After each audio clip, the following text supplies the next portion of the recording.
on from him at that point in time. And Christian McCaffrey was back at practice today. The Panthers took him off IR, designated him, returned to practice. He started the day in a red practice jersey, then took that off, went through practice. Still think it's going to be tough for him to play this Thursday night against Atlanta, but we'll see how Carolina handles it. And one other move for the Panthers. Today, Laura, they released former first-round draft pick Eli Apple. Adam Schefter with us the entire show. Let's get back to Monday Night Football featuring the Bears and the Rams. And Dan Orlovsky, is SoFi Stadium gorgeous or what? Making its Monday Night Football debut. You see it right there. They got the waterfalls, everything. And how about Aaron Donald with an opportunity to get to Nick Foles? And here is the chance. Second quarter, he finally gets him. Well, Foles wants to get the ball out of his hands, but the route gets jumped. You got to go somewhere else because if you hang out in the pocket, watch 99 work. Keeps his eyes on the quarterback. Foles tries to move, and he goes to hunt. Sack for Aaron Donald. Credited with a half sack, actually, but we'll take it. Hey, how about Leonard Floyd right here? This is a good design. They're going to put Floyd and Aaron Donald on the same side. Donald goes to the right side of your screen on the loop around. That leaves Floyd one-on-one with the tackle. Sack for 54. Former 9th overall pick by the Bears in 2016. Probably getting some revenge on his former team. Third quarter, Bears down 17-3. Foles not able to get that right there. This is a poor decision, but it's also great coverage. Watch Hill play outside leverage, gets his head back to the ball. Taylor Rapp, run to the football. You never know if it's going to get tipped up for an interception. Great team defense there by the Rams. Rams go on to win 24-10 in Monday Night Football, and Aaron Donald recorded a season-high 7 pressures in last night's win. He's now tied with Myles Garrett for the most pressures in the NFL this season, but the big difference between Donald and the league's other top pass rushers is that he's getting it done despite being double-teamed on 68% of his pass rush snaps. Imagine how frustrating that is. Doesn't matter for Donald, though. That's the 5th highest rate in the league and a significantly higher rate than any of the other players on that list you see there. So, Mina, how did this Rams defense affect Nick Foles in ways that we won't necessarily see on the stat sheet? You know, Laura, it's hard for me to feel bad for Nick Foles. Man's made over $70 million. He's won a Super Bowl. He's got maybe the best nickname ever given to a quarterback. Won't say it. This is a family program. But I felt sorry for him last night because, and this is not to absolve him of blame. He didn't play well, but his offensive line was getting absolutely whooped up front. You saw in the highlights Aaron Donald wrecking havoc, Leonard Floyd. I thought Michael Brockers played well. And where that shows up is not just in sacks and pass rush wins, but also on third down. Nick Foles actually went 8 for 10 throwing on third down, but only converted 2 of those passes because they were all short of the sticks. That's what happens when you're under pressure all night. He didn't have a chance. You're seeing it over and over there, and that's why the Rams won this football game, because the amount of pressure they were able to generate up front. Yeah, I mean, that third down stat is wild, right? And so we went into this game talking about the Bears defense and how good they are, rightfully so, but then watching the Rams defense, they're the story of the night, and it's not just Aaron Donald. Like, the Rams showed me that their defense is bigger than just 99. Leonard Floyd, you get one-on-one in a tackle, you go eat. You get made better because of Aaron Donald. Jalen Ramsey, the high-paid corner, used in so many different ways. Go get yourself a pick. Micah Kiser, you're becoming a big-time linebacker in the NFL. Troy Hill, we saw his interception. Taylor Rapp, we saw you run to the football. So, like, we give a ton of praise to Aaron Donald, as we should, but this Rams defense is bigger than just one star. They got a lot of really good football players, and when they play together, they showed last night they're a dominant defense. Yeah, it certainly helps when you have Aaron Donald on your defense because every opposing team's going to have to think about him a lot. Marcus, despite their record coming into the game, there were some questions about the Bears' offense, no matter how you looked at their team holistically. So in your mind, what did you see after seeing them against a really talented defense? Yeah, Mina Kimes, we're going to start this show off on Tuesday being nice to people. I'm the guy that's supposed to be mean, okay, to people. And the bottom line is this. The Chicago Bears offense stinks. It's really easy when you got players like Dan just mentioned to look good against an offense like this. They are so old and archaic and vanilla. It is so easy. You look at the direct opposite of what Sean McVay did offensively last night. Jet sweep, motion, moving the point for the quarterback, making sure he's playing with the defense eyes, creating leverage before the ball is even snapped. And then on the other side, you know what Matt Nagy said? We're going to line up.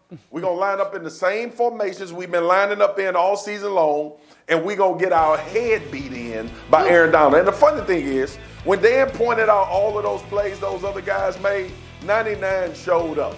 And the real issue, all jokes aside, that I have with that plan last night is that there was nothing about that game that said we want to take Aaron Donald away and make somebody else defensively beat us. They allowed him to do what he wanted to do. And then when you allow a defensive coordinator to know what's coming, when you give them the picture, we talk about disguise. Dan is one of the best. He breaks down disguise. He talks about what you need to do offensively to play with defensive guys in the back end and all of that. Mina tells us about how you attribute what offenses are doing to how much motion is happening, percentage numbers, all of that crazy stuff that they know. I just watch football, and I know if you line up in this formation, these are the plays you're going to run. And Matt Nagy took Nick Foles and that offense to the grindstone last night and told the Rams, hey, y'all come do what y'all will with us because we're going to do what we've been doing. Yeah, the reality for the Bears is like they can't just line up and play football. They don't have a top 5 offensive line. They don't have top 5 skill group. They don't have a top 5 quarterback.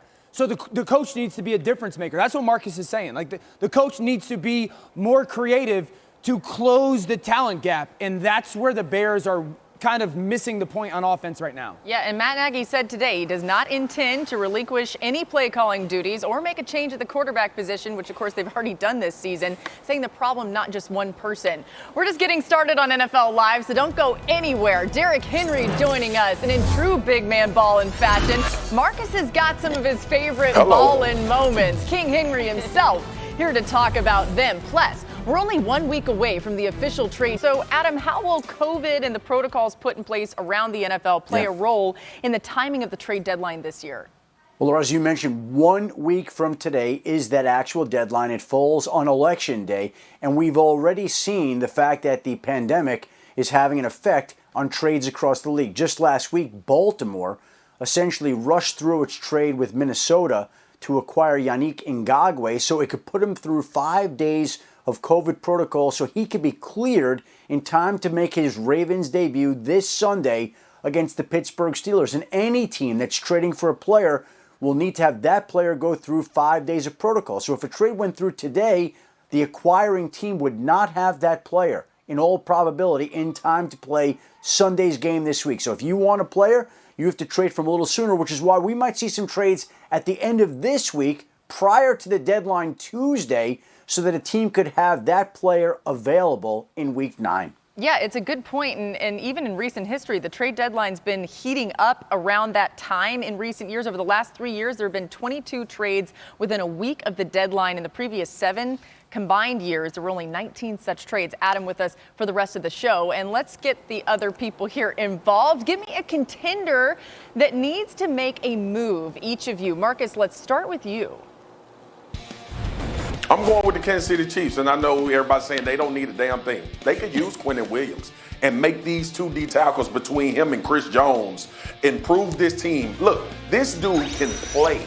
He's another victim of playing for the Jets, okay? And if you add him to the mix of that D-line along with Chris Jones and Frank Clark, you add another pass rusher and a good run stopper, and now you got an opportunity to rush 4 up in Kansas City. The Green Bay Packers, to win the Super Bowl, need to trade for a receiver. Michael Gallup, Kenny Stills, Will Fuller, A.J. Green, somebody, because if you watch the tape against the Houston Texans the other day, because Allen Lazard is out, you realize they got Devontae Adams right now, and that's it. And we don't know when Allen Lazard is coming back. They need to trade for a receiver to go win the Super Bowl this year. I just want to say, if the Chiefs get Quinnen Williams, the rest of the league should file a complaint because that'd be so unfair. I'm giving the Ravens a wide receiver.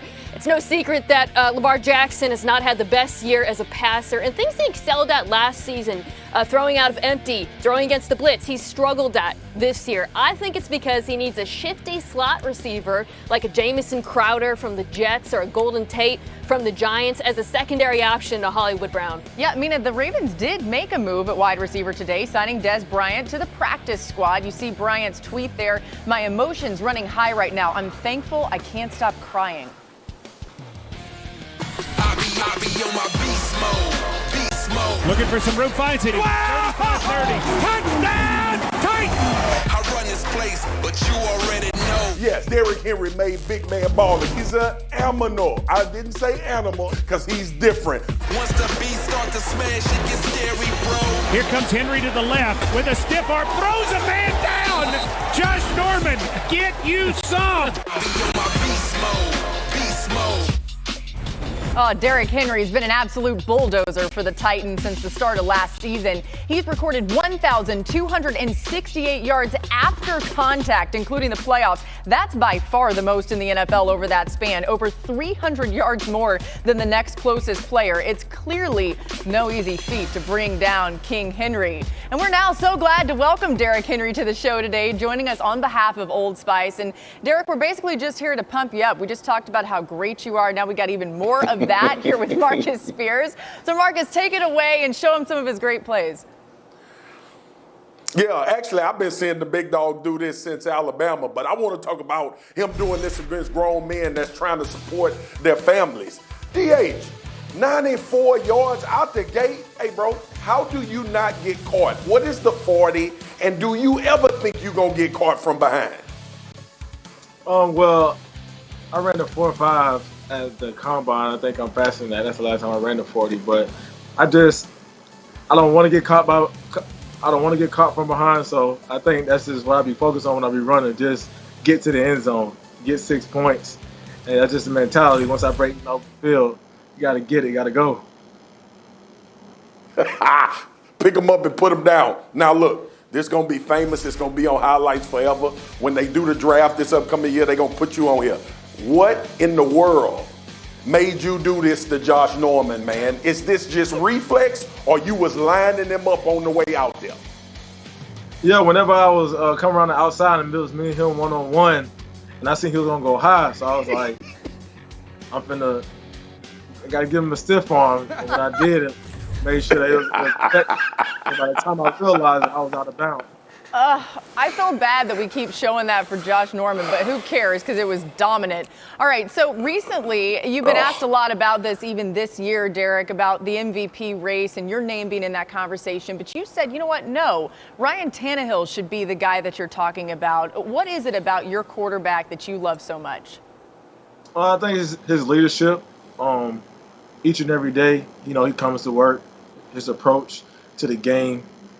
And plus, he's been balling out. And I was just saying, not me. I mean, I don't think I deserve to be in the conversation at all. But the guys who's been in the conversation definitely deserve to be named for the MVP award. And I feel like Ryan's been balling out and doing a good job, to be in that conversation. But me, I just got to keep working and keep improving.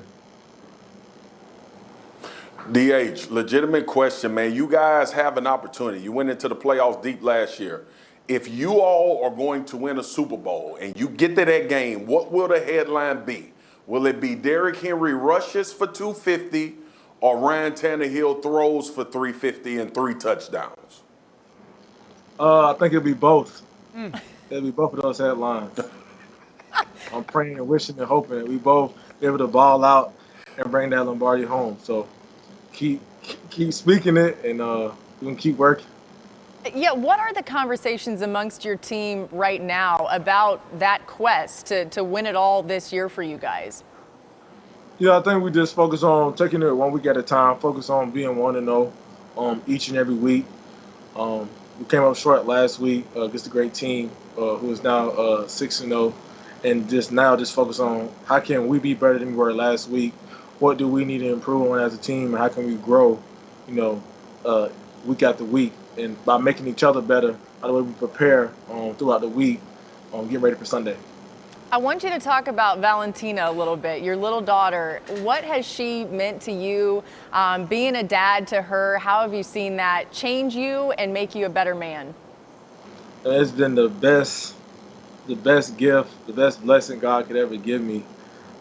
I can't even put it in words. I get to look at her every day. I wake up, I come home after a game. It's like Christmas every single day. That little girl has stole my heart, and I can go on and on by the way she made me feel. But it's like undescribable feeling, to be a father, and I'm blessed and very thankful that God chose me to be a father. Man, she is gorgeous, man. I'm a father myself. I know how you feel. DH, just make sure, bro, when you drop off the first day for daycare, that she ain't still forming kids at the place, bro. Yeah, I think whenever she get up and going and get to walking, I'm gonna have a couple talks with her, a couple of sessions about how to use it. If anybody ever try to pick her. I can't wait to see that. All right, Derek, as we mentioned, you are here on behalf of Old Spice. Tell us about your work with them. Oh yeah, I'm just excited and happy to be able to star in this commercial, which is now on YouTube, the Unstoppable Sweat Defense campaign. Old Spice has had many superstars, as y'all know, to star in these commercials, and I've been watching them as a kid, so excited and happy I get the opportunity. We definitely use Old Spice here.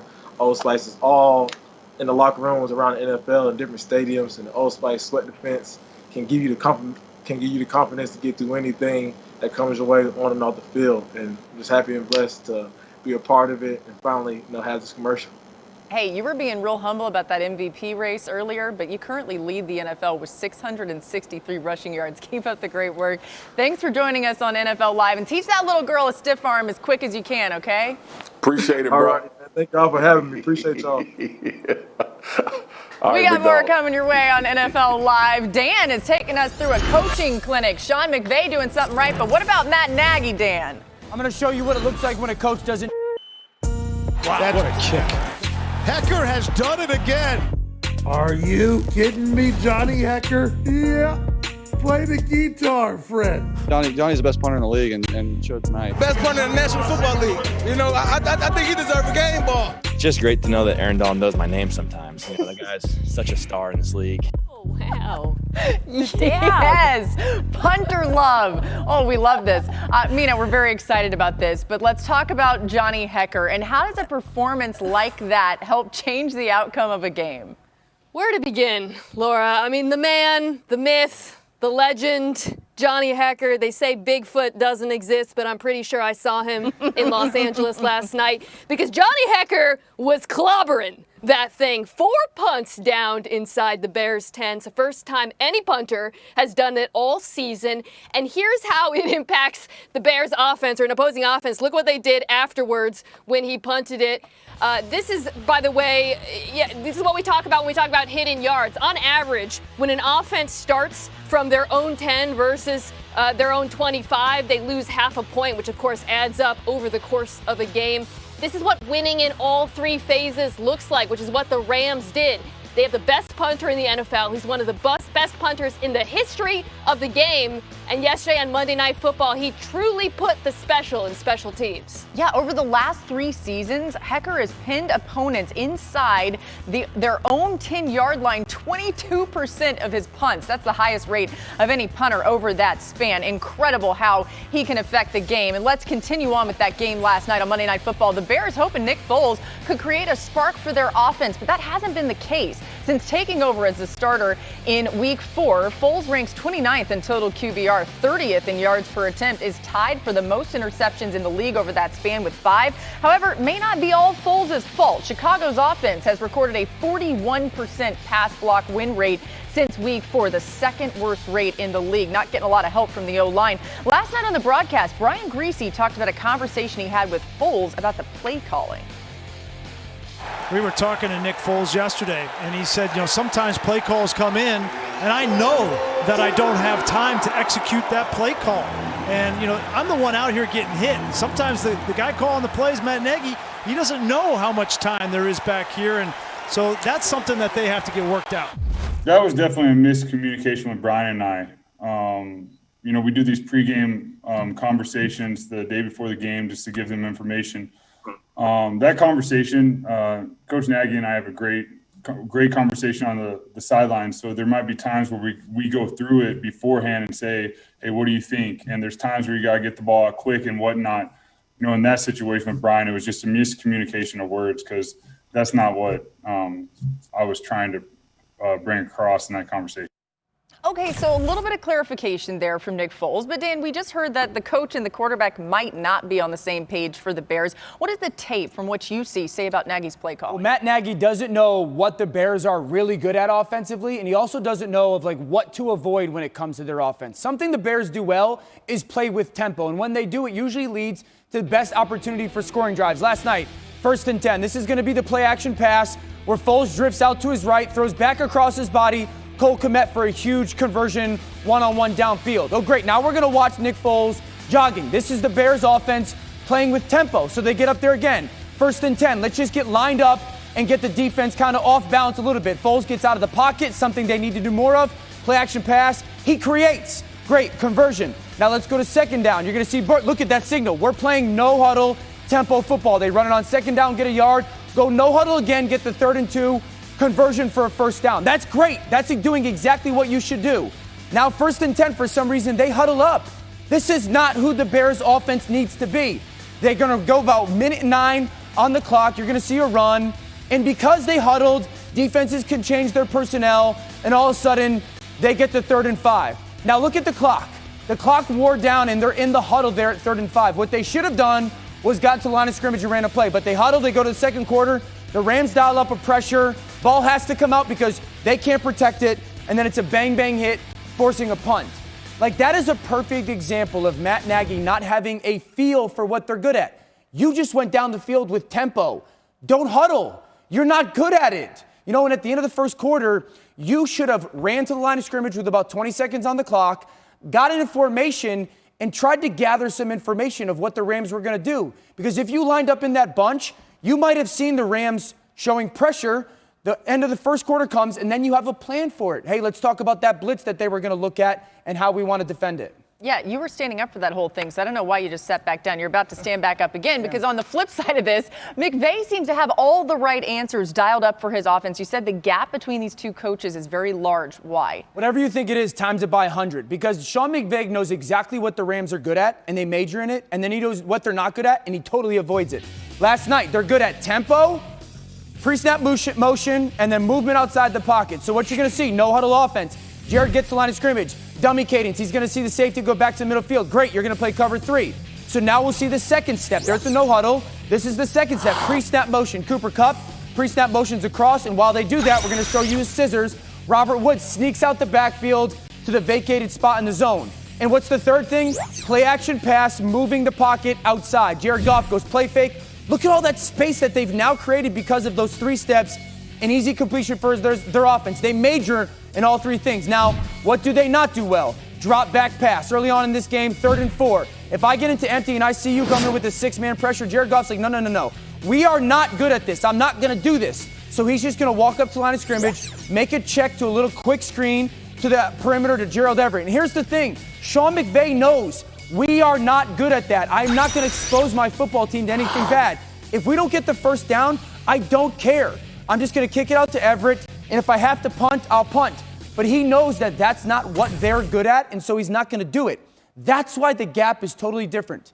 The Rams major. They major in the things that they excel at, and Sean McVay's like, you know what? The things that we're not good at, we're never going to do. And it showed last night. Against Daniel Jones and the Giants at MetLife Stadium, 8 Eastern, 5 Pacific on ESPN, ESPN Deportes, and the ESPN app. Our coverage begins, as always, with Monday Night Countdown at 6. And how about NFL Primetime with Boomer and Booger, Sundays at 7:30 and 4:30 Pacific, only on ESPN+. The show available to stream each week. You can watch it anytime you want, Monday through Wednesday on any device you choose. To get ESPN+, download the app or go to ESPNplus.com. No secret the Dallas Cowboys are struggling mightily, coming off another loss and their quarterback Andy Dalton injured. So Jerry Jones has a weekly radio appearance on 105.3 The Fan, and today it got a little heated. Jerry was asked if the team has a leadership void. Take a listen to this exchange. But seriously, where would you have a leadership void? Is it an experience void? Is it a talent void? Is it a leadership void? I'm not trying to be cute here. The answer is no. The answer is no. I'm asking. There's not a. Well, just shut up and let me answer. No. When I go into the locker room, there's no leadership void in my eyes. So Jerry did go on to walk back a little bit of that testiness at the end of the interview. But Marcus, you're taking a deep breath after you heard that. What do you make of Jones' comments? I mean, listen, Jerry knows it's a leadership void. We play this same song. We've been playing this same song, but it's obvious on this team. Your leader fractured his ankle, okay? Yep. And he's not in the locker room anymore to make sure everything is running smoothly, guys are getting back on track. It relates on the field as well. Dak Prescott was on the field. This team was still bad. They were still having turnovers. The defense was still giving up a lot, and they were in games because Dak Prescott was on the field being a leader. There's a leadership void. And then you go to another level. The coaching staff, it's a leadership void. This team is making the same damn mistakes they've been making since week 2 of the season. So at some point, the leadership of the coaches need to say, hey, we're not going to allow ourselves to be beat this way anymore. That's the second thing. The third thing is the general manager. Yes, Jerry Jones, I'm talking to you. Maybe it's time for somebody to come in that's going to be ingrained in roster building, making sure you don't have cataclysmic problems if people get injured or you lose position groups or things like this transpire. Defensively, you are devoid of talent. I don't know if anybody else told you, but you are. You're devoid of talent up front. There's not enough playmakers and players on the defense right now. It's a leadership void on all 3 levels. And anybody that's watching football, been around football, and watching what's happening in Dallas knows it's a damn leadership void and also a production void and wrong decisions being made. And I'm going to leave it at that because I've been around this game long enough. I started playing football when I was 6 and finished when I was 31 years old. That's 25 years of football. Played in the league 9-4 in college. And when the leadership void is missing, I can tell because I've been a part of it. Yes, it's a void. That's called keeping it 100. There you go. I think the Cowboys organization has been exposed over the past couple weeks. When we talked about Dak Prescott for the last 18 months, it was always the contract situation. And when it tied to the financial aspect, it was often like the Cowboys wanting Dak. Now, the reports have come out that they offered him a really, really good contract, and he has decided to say no, right? Maybe he knew more than we did. You know, maybe he knew a little bit more about what the reality of that organization was. And I think Dak Prescott is sitting there right now going, you know what? As I'm sitting there watching this unfold, maybe Dallas isn't the right place for me. Like maybe Dallas is not the place for my future because if I'm Dak Prescott, I'm sitting there going, how can they fall apart so fast, so much without me? Like he's a really good player. I get all that. But teams lose players and quarterbacks at times and they don't fall apart. The Cowboys organizationally have fallen apart. And I think Dak is going, you know what? This isn't a one-year fix. Me coming back next year is not going to fix everything that's going on with Marcus's point at the top and what's going on with the lack of leadership at the head coaching position and what's going around the lack of leadership at all the coaching positions and the other players. The Cowboys organization in many ways has been exposed. Players change, quarterbacks change, coaches change, but the one constant here is the owner, Jerry Jones.